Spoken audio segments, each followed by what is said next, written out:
அனைவருக்கும் வணக்கம். மிதுன ராசினியர்களுக்கு நிகழ இருக்கும் புதன் பெயர்ச்சியின் காரணமாக உங்களுடைய வாழ்வில் என்ன மாதிரியான நன்மைகள் எல்லாம் ஏற்பட இருக்கு, கிரக நிலைகளின் ரீதியாக அமையிருக்கும் சாதகங்கள் என்ன, பாதகங்கள் என்ன, மேலும் என்ன மாதிரியான முன்னேற்றங்கள் எல்லாம் உங்களுடைய வாழ்வில் ஏற்பட இருக்கு என்பது குறித்தான முழுமையான பதிவை தான் இந்த வீடியோல நம்ம விரிவா பார்க்க போகிறோம். அந்த வகையில புதன் பகவானை பொறுத்த வரைக்கும் மேசராசியில் சஞ்சரித்த புதன் தற்போது ரிஷபராசிக்கு பயிற்சியாகி அங்கு ஏற்கனவே சஞ்சரித்து கொண்டிருக்கும் சுக்கிரனோடு இணைந்து புத சுக்கிர யோகத்தை உருவாக்குகிறார். இவ்வளவு மேன்மைகள் கொண்ட புதன் மற்றும் சுக்கிரனை பற்றி சற்று விரிவாக தெரிந்து கொள்வோம். பொன் கிடைத்தாலும் புதன் கிடைக்காது என்பார்கள். அதாவது இந்த இடத்தில் பொன் என்பது செல்வத்திற்கான அதிபதி குருவை குறிக்கும். ஜாதகத்தில் குருவினுடைய பலம் இருப்பதை விட புதன் பலமாக இருக்க வேண்டும் என்பதையே சூட்சமமாக கூறப்படுகின்றது இந்த கிரக நிலைகள்.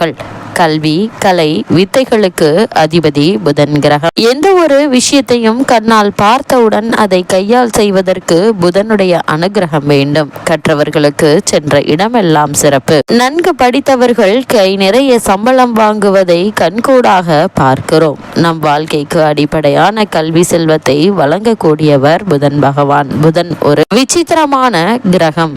செவ்வாயை போலவே புதனும் இரு அதிபத்திய கிரகமாகும். ஜோதிட ஆச்சரியமாக மிதுனத்தில் ஆட்சி பெறும் புதன் ஆட்சி வீடான கன்னியில் உச்சம் பெறுகிறார். மீனத்தில் நீச்சமடைகிறார். அறிவு, ஞானம் இரண்டிற்கும் இவரே அதிபதியாகி படிப்பறிவு, பட்டறிவு இரண்டையும் மனிதனுக்கு உணர்த்துகிறார். விஞ்ஞானம், மெஞ்ஞானம் இரண்டிற்கும் காரணமாக திகழ்கிறார். அப்படிப்பட்ட புதன் பகவானை நாம் எவ்வாறு வணங்க வேண்டும் என்று பார்க்கும்போது புதன் பகவானை புதன்கிழமை என்றல்லாமல் நவகிரக புதன் பகவானை எந்த நாளில் வேண்டுமானாலும் வணங்கலாம். நவகிரகத்தை 9 முறை வலம் வந்து மனதார வேண்டிக் கொள்ளுங்கள். வேண்டியதெல்லாம் புதன் பகவான் தந்தருள்வார். புதன் பகவானை வழிபடுவதற்கு உகந்த கிரகம் புதன்கிழமை. உகந்த கிழமை புதன்கிழமை. புதன் பகவானுக்குரிய ராசி மிதுனம், கன்னி. இதே போல புதன் பகவானுக்குரிய திசை வடகிழக்கு என்றும், புதன் பகவானினுடைய அதிதேவதை மகாவிஷ்ணு என்றும் பிரத்யதி தேவதை ஸ்ரீமத் நாராயணன் என்றும் விவரிக்கிறது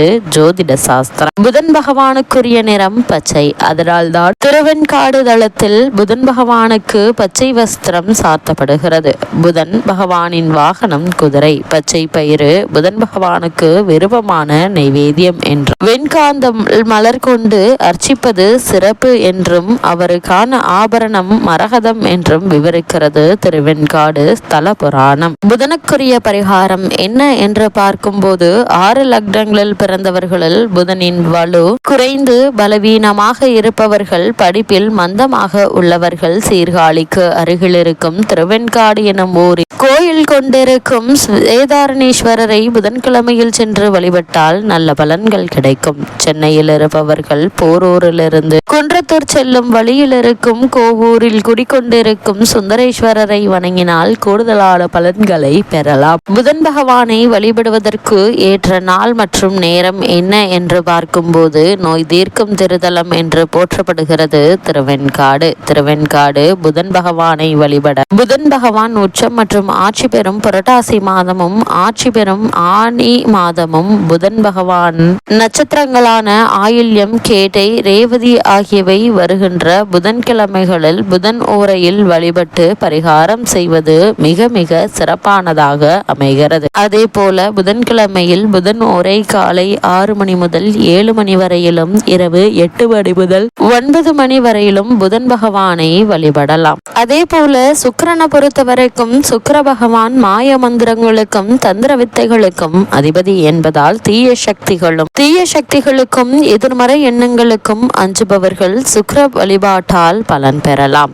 சுக்கிர பகவான் சுபமான யோக காரகன் எனப்படுவார். உலக வாழ்வில் எத்தனை சந்தோஷங்கள் தேவையோ அவை அனைத்தையும் நமக்கு தருபவர் சுக்கிர பகவான். குறிப்பாக மகிழ்ச்சியான மன வாழ்க்கை, குழந்தை பேறு அளிப்பவர் சுக்கிரன். அதற்கு அடிப்படையான தாம்பத்திய வாழ்க்கை மகிழ்ச்சியாக இருப்பதும் இவரது அனுகிரகத்தால் தான். சுக்கிர யோகம் அடித்தால் ஒருவர் குபேரனை மிஞ்சி யோக வாழ்க்கையை மேற்கொள்வர் என்கின்றது சாஸ்திரம். சுக்கிர பகவானுக்குரிய சுக்கிர வாரத்தில் சுக்கிரஹோரையில் சுக்கிர பகவானை பிரார்த்திப்பதும் வழிபடுவதும் விசேஷமானது என்கின்றது ஜோதிட சாஸ்திரம். அது மட்டுமில்லாமல் அஸ்வக்கொடியை கொண்ட அசுரர்களின் குரு சகலகலர்க்கும் மங்கள வாழ்வை அளிப்பவர் இவருடைய பார்வை இருக்க பாவங்களும் துக்கங்களும் காணாமல் போகும், பொன்னும் பொருளும் மலையென சேரும், கடன் தொல்லைகள் நீங்காத தரித்திரம் எல்லாம் சொல்லாமல் போகும் என்கின்றன புராணங்கள். நேந்திரன் பிறகு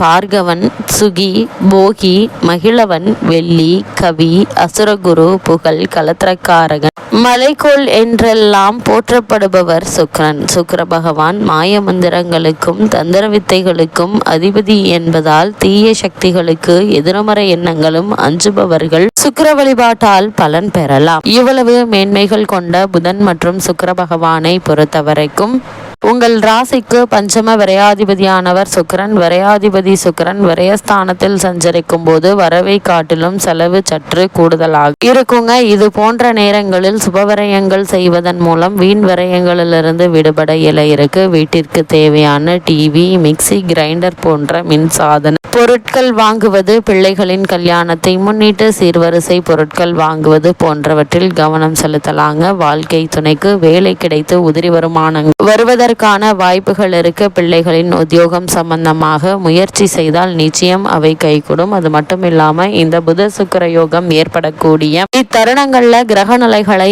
ஆராய்ந்து பார்க்கும் போது இக்காலகட்டத்தினுடைய தொடக்கத்தில் உங்களுடைய ராசிநாதன் புதன் குரு வீட்டிலும் உங்களுடைய ராசிநாதன் புதன் வீட்டிலும் சஞ்சரிப்பது பரிவர்த்தனை யோகம் பெறுகிறார்கள். எனவே இத்தருணங்கள்ல தொழில் முன்னேற்றமும் தொகை எதிர்பார்த்தபடியே கிடைக்கும் யோகமும் உண்டுங்க. பொது வாழ்வில் இருப்பவர்களுக்கு நல்ல பொறுப்புகள் கிடைக்க இருக்கு. அதே நேரம் இக்காலகட்டத்தினுடைய தொடக்கத்திலேயே உங்களுடைய ராசிக்கு 10ஆம் இடத்தில் செவ்வாய் சனி சேர்க்கை இருப்பதால பெற்றோர்களின் ஆரோக்கியத்தில் குறைபாடுகள் வரலாங்க. பூமி சம்பந்தப்பட்ட பிரச்சனைகளும் மீண்டும் தலை தூக்குங்க. எனவே செவ்வாய் சனிக்குரிய சிறப்பு வழிபாடுகளை மேற்கொள்வது மிக மிக நல்லதுங்க. அது மட்டும் இல்லாம மிதுன ராசினியர்களை பொறுத்த வரைக்கும் இந்த புத சுக்கிர யோகம் ஏற்படக்கூடிய இத்தருணங்கள்ல சூரியன் உங்களுடைய ராசிக்கு லாபஸ்தானத்தில் இருக்கிறார். தைரியஸ்தானத்திற்கு உரியவர். லாபஸ்தானத்தில் இருப்பதால் உங்களுடைய தைரியமான முயற்சிகள் பலிக்குங்க. புதனும் இணைந்திருப்பதால கல்வி முதலிய விஷயங்கள்ல மதிப்பும் செல்வாக்கும் அதிகரிக்க இருக்கு. படிப்புக்கேற்ற வேலை நிச்சயம் கிடைக்குங்க. வெளியூர் பயணங்களால் லாபம் உண்டு. புதனும் சூரியன் சேர்ந்திருப்பதால அறிவுபூர்வமான செயல்கள்ல